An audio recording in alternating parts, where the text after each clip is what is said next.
नमस्कार दोस्तों, आप सुन रहे हैं खबर आज की। आज दिनांक 3 सितंबर 2025, महीना भाद्रपद शुक्ल एकादशी।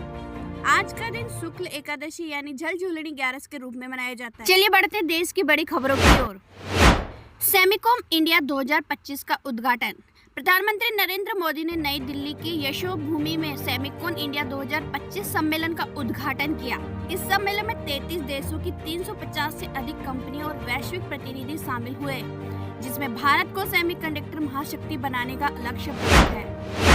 राजस्थान में प्रधानमंत्री किसान सम्मान निधि योजना के तहत 2 अगस्त 2025 को 20वीं किस्त जारी की गई, जिसमें 70 लाख किसानों के लगभग 2000 रुपए ट्रांसफर किए गए।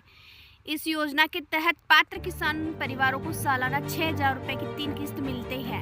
इसके अलावा राजस्थान सरकार के मुख्यमंत्री किसान सम्मान निधि योजना के तहत किसानों को पीएम किसान योजना की राशि के अतिरिक्त 6000 रुपए सालाना मिलते हैं, जिससे कुल लाभ 12000 रुपए का होता है।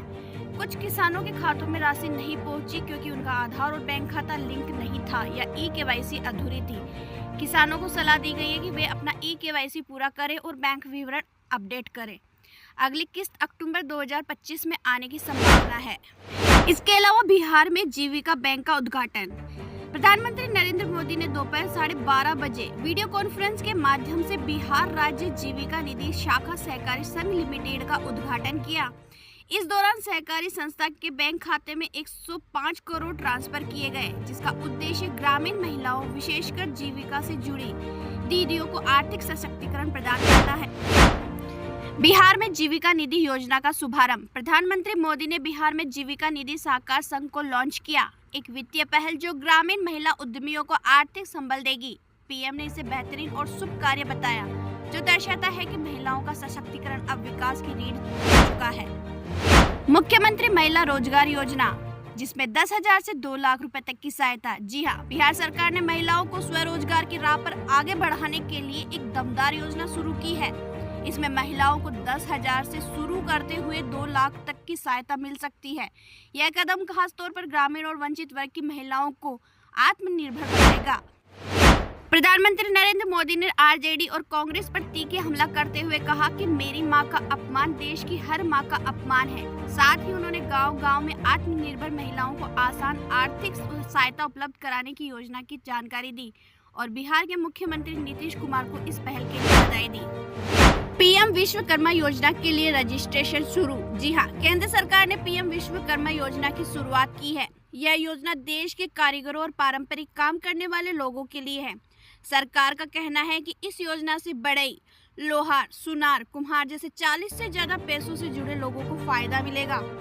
इस योजना के तहत कारीगरों को आधुनिक उपकरण, प्रशिक्षण और काम के लिए आर्थिक सहायता दी जाएगी। इसका उद्देश्य है कि पारंपरिक कारीगरों को नई तकनीक से जोड़कर उनकी आय और जीवन स्तर को बेहतर किया जा सके।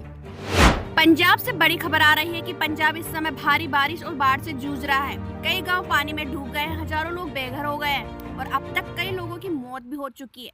खेतों की फसल बर्बाद होने से किसानों को बड़ा नुकसान हुआ है। सेना और वायुसेना लगातार राहत और बचाव का काम कर रही है। मौसम विभाग ने आगे भी बारिश का अलर्ट जारी किया है। इसी बीच जब प्रधानमंत्री चीन से दिल्ली लौटे तो उन्होंने पंजाब के मुख्यमंत्री भगवंत मान से फोन पर बात की। उन्होंने राज्य में भारी बारिश और बाढ़ की स्थिति को लेकर चिंता जताई और भरोसा दिलवाया कि केंद्र सरकार पूरी मदद और सहयोग करेगी। उन्होंने कहा कि केंद्र हर संभव सहायता मुहैया करवाएगी। उत्तराखंड में लगातार बारिश के चलते प्रशासन ने 4 धाम यात्रा को 5 सितंबर तक रोक दिया है। यात्रियों से अपील की गई है कि वे फिलहाल घर से ना निकले।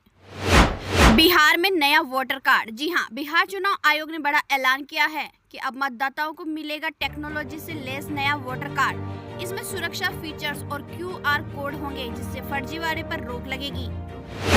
अफगानिस्तान में आज फिर से भूकंप के झटके महसूस किए गए और इसकी तीव्रता 5.3 रिएक्टर स्केल पर दर्ज हुई। झटके शाम 5:59 पर आए और भूकंप का केंद्र जमीन से लगभग 130 किलोमीटर गहराई पर था। अभी तक जान माल के नुकसान की कोई खबर नहीं मिली है। विशेषज्ञों के अनुसार गहराई अधिक होने की वजह से झटके ज्यादा असर नहीं कर सके।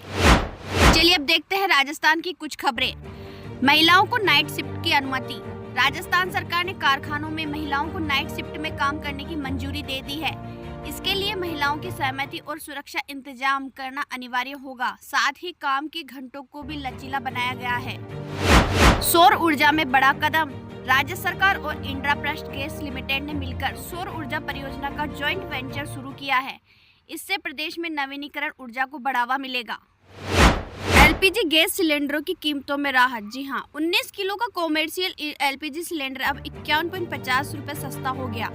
यानी दिल्ली में नई कीमत लगभग 1580 रुपये है। यह कटौती सिर्फ कॉमर्शियल वालों सिलेंडरों में हुई है, यानी जो होटल, रेस्टोरेंट, दुकानों में यूज किए जाते हैं। 14.2 किलो वाले घरेलू सिलेंडर की कीमत में कोई बदलाव नहीं हुआ है।